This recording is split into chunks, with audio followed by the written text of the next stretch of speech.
multiple officers were called to Bent Tree apartment complex overnight. They tried making contact with the 29-year-old subject, then two people exited the apartment. Two separate gunshots went off inside of the apartment.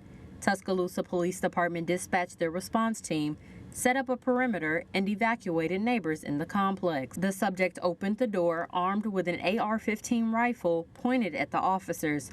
Officers then fired and injured the subject. This is traumatic. Nobody wants to shoot anybody. When the suspects forced us to do that these officers, they take it to heart. Their families take it to heart. So we want to make sure they get the best care possible until they're ready to come back to work. And we don't know when that'll be, after the investigation is concluded by the sheriff's office and the DA's office, but also when they're mentally ready to come back to work. This is where the officer-involved shooting took place around 2 a.m. Wednesday. Tuscaloosa Violent Crimes Unit Commander Captain Jack Kennedy gave us an update on the case. There's two parallel investigations that will be ongoing.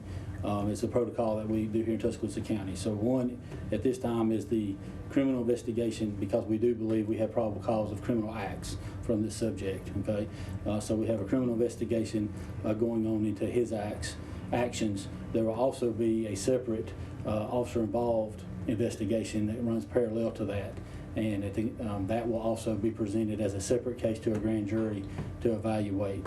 But of course, if any, and there are none at this point, but there's no reason to believe the officers did anything other than defend themselves.